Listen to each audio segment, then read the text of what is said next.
In this video, I want to take a look at Pokémon Legends ZA's sales figures and dip into reported budget estimations for the game. How plausible are the budgets that have been leaked? What's most surprising about the early sales? And what does all this suggest about the strategies Nintendo and the Pokémon Company may take going forward with this franchise? So, let's start with the latest and newest of news.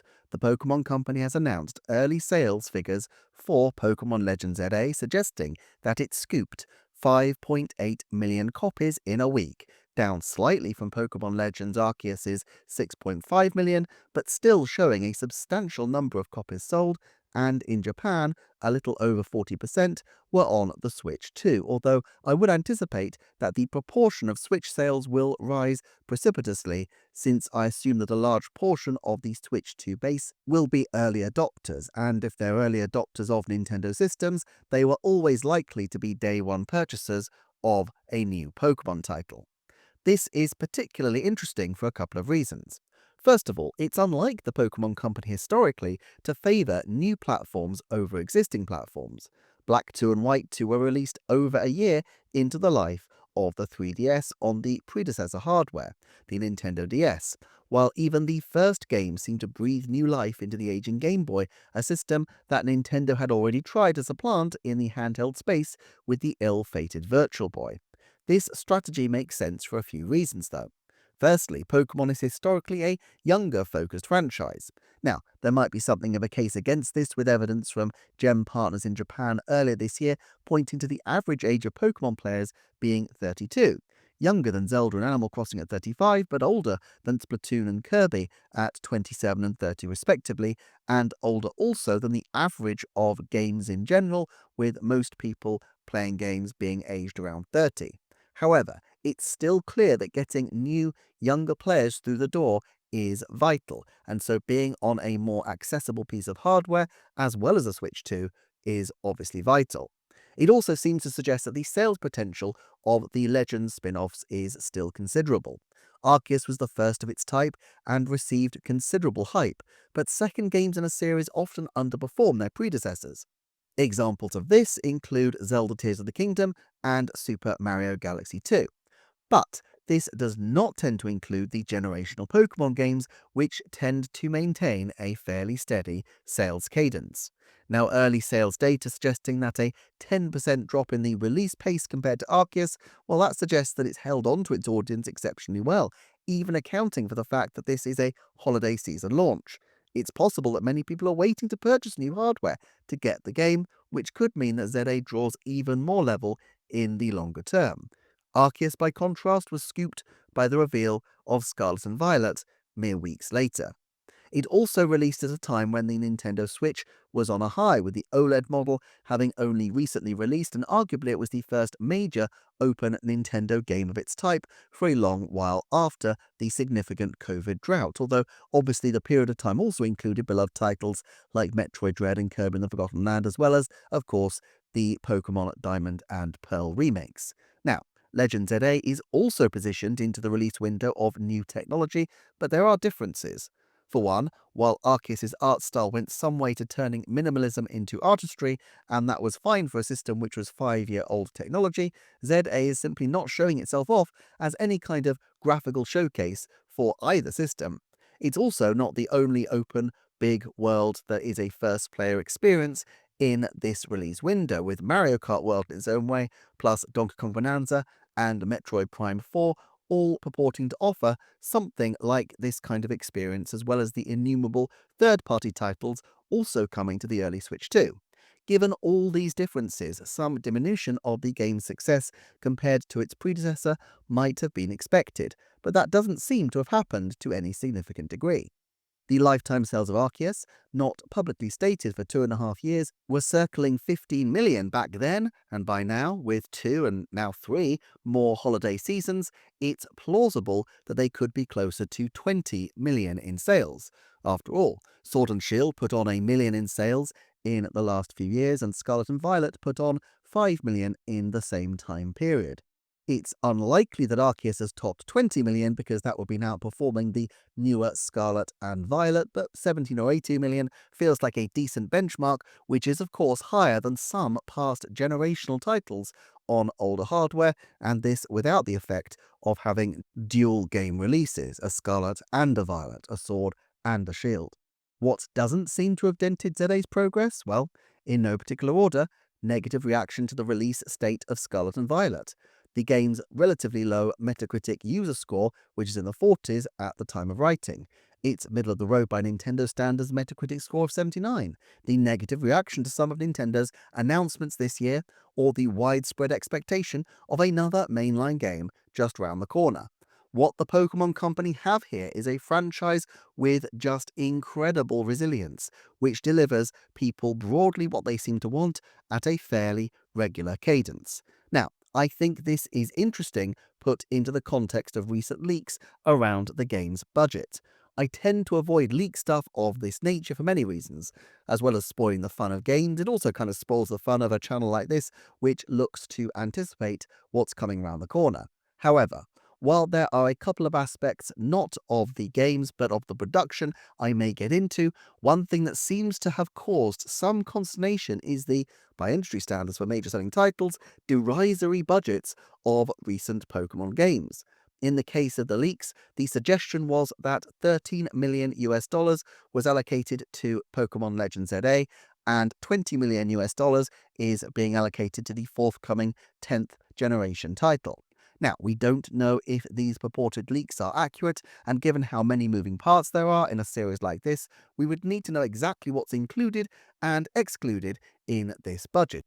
A budget of the costs simply incurred for Game Freak will be a long way short of the total budget, including Nintendo's development support, localization, let alone their production and advertising and so on.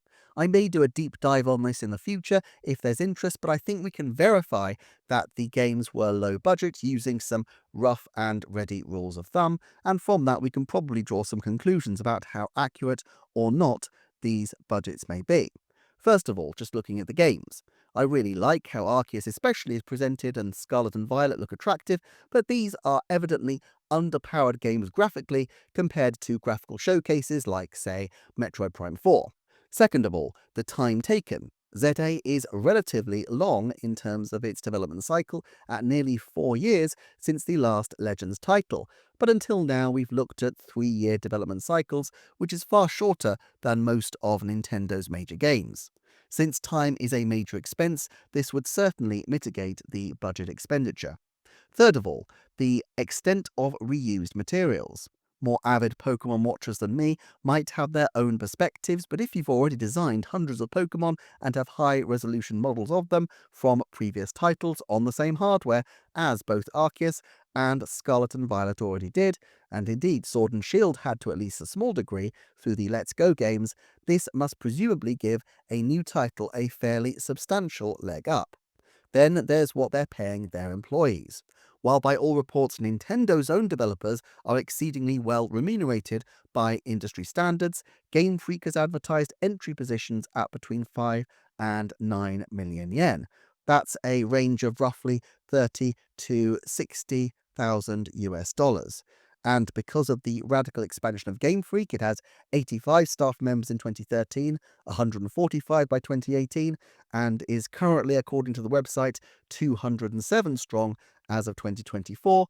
Well, consequently, many of their developers will naturally be younger, which will push their overall budgets down. Is 13 million US dollars a plausible figure, therefore?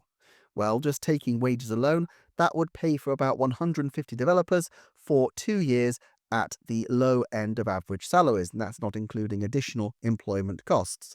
Even assuming a vast amount of overlap between the development groups, this seems implausible as an estimate for the total budget of the game, but it does seem perfectly plausible as a representation of what Game Freak themselves committed to the project. However, there are many other costs associated with game development.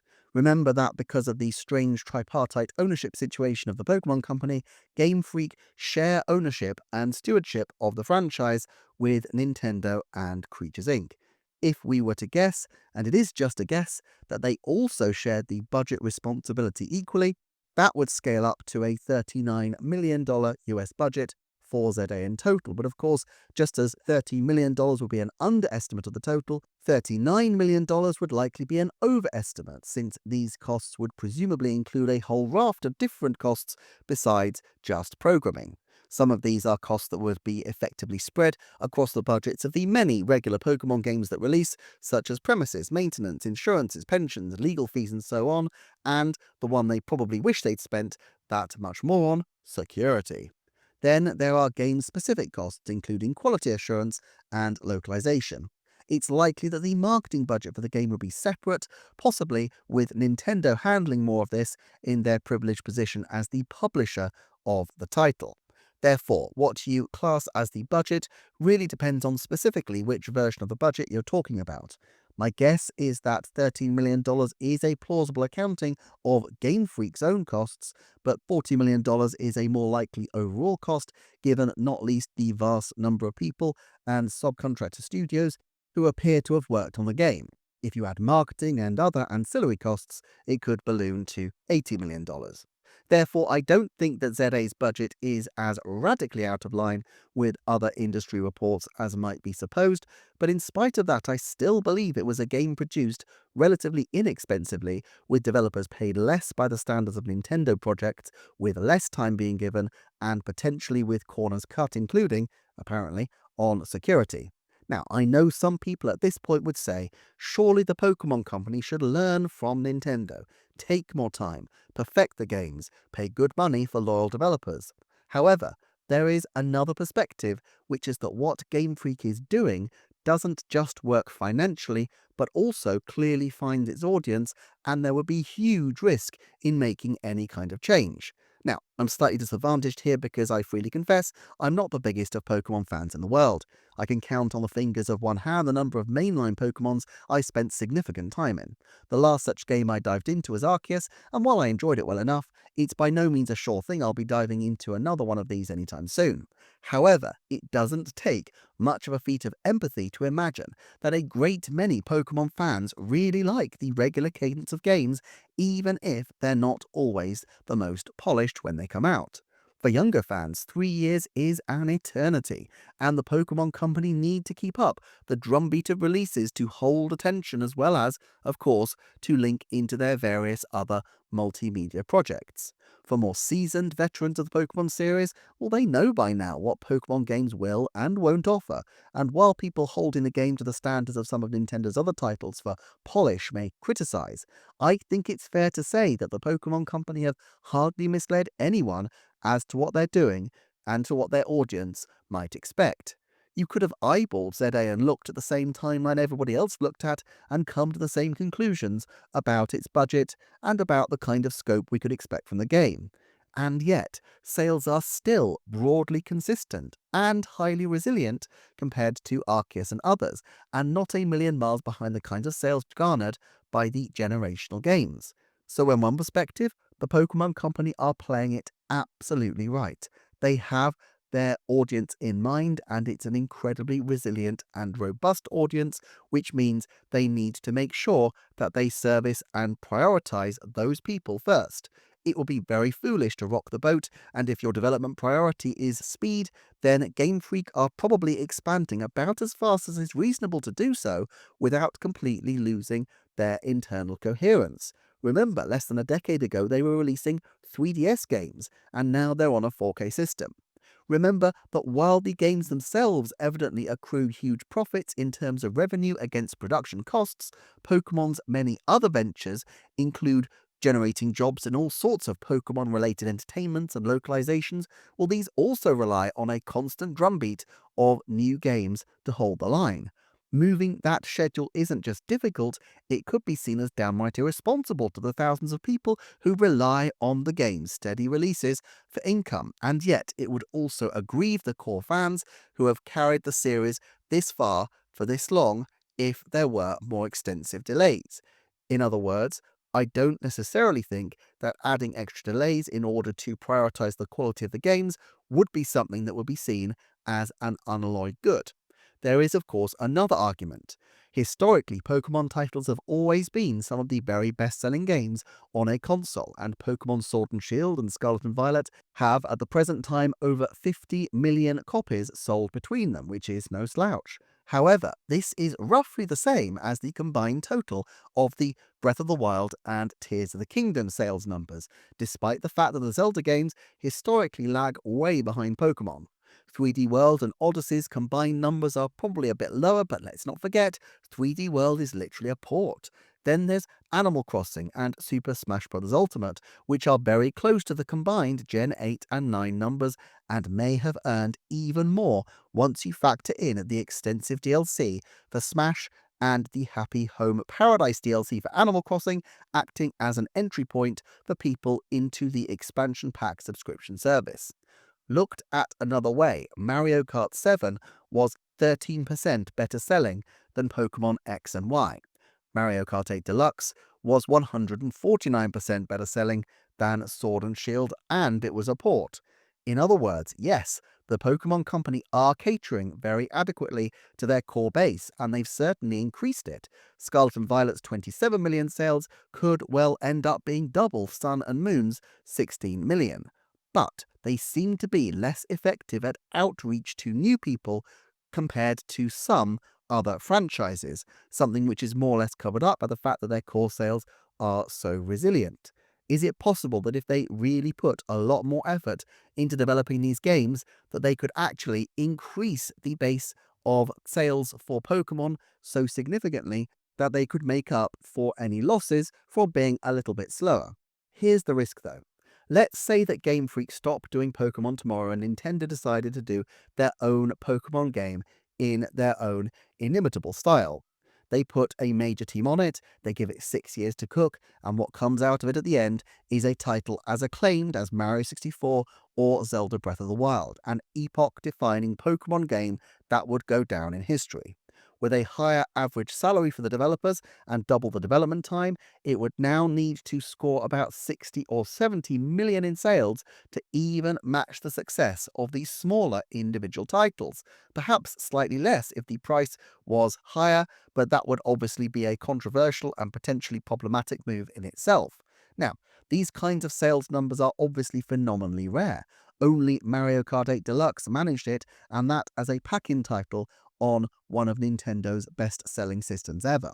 Now, I'm sure a lot more people would buy a truly ambitious Pokemon game compared to some of the titles that we're getting at the moment. I'd be one. I think there's easily untapped potential to push it to 40 million, maybe even 50. But even if it did hit 70 million in the meantime, the franchise has been left without significant new titles, so some of the core audience may have migrated elsewhere, and merchandise and other tie-ins would have trended down further than they would have done otherwise. Plus, long term, people now will expect every game to hit the same quality mark and to do similar numbers to boot, even though the novelty of the first major new game may wear off, and eventually it may be that the series loses the extra people it gained and goes down more towards its core audience once again. When the sequel game takes even longer and earns just 2/3 the amount of its predecessor, like Tears of the Kingdom did after Breath of the Wild, well, now Pokemon is in a major problem. While it is hugely profitable, it's not like the money will be sat in a Scrooge McDuck money bin, but much will be invested in a wide variety of projects, all of which could and potentially do make a lot of money, but could just as easily fail given the high investment costs and the fickle nature of the entertainment industry. Nintendo is diversified enough within its monthly game releases that it doesn't have to worry about this, but the Pokémon Company has just a handful of game releases a year and needs to rely on a multimedia and merchandising empire that is dependent on the new games and new core content to drive excitement. Nintendo is naturally cautious. Even if they look across at the Pokemon Company and see a team approaching things with a slightly different approach, they also know not to rock the boat. And this is why I do not expect there to be a radical shift in the methodology or budgets of the Pokemon Company in the near future. Even if some distant time in the future Nintendo bought out Game Freak and Creatures and owned the property outright, in itself rather speculative, I'm not sure it would make sense for Nintendo to radically change the modus operandi of the Pokémon Company, unless of course the core audience was diminishing, and there's really no sign of that. More likely, Game Freak will slowly but progressively expand the scope of its operations to be able to handle increasingly ambitious titles, even if it's always likely to be quite a few years behind the curve. If they can grow their audience along the way, so much the better, but the Pokemon Miracle isn't the height of its sales ceiling, but the incredible height of its sales floor. That is a strategic advantage that I don't think anybody at Game Freak or Nintendo will take for granted anytime soon. And perhaps it's fair to say that they shouldn't, as there are clearly many people who are invested in Pokemon as it stands. If you'd like to see my budget analysis of Tears of the Kingdom and Breath of the Wild, do check out this video on screen, and there are plenty of other videos that are on screen now if you'd be interested in those. Thank you to the channel's Patreon supporters, and I shall look forward to seeing you next time for another Nintendo Forecast.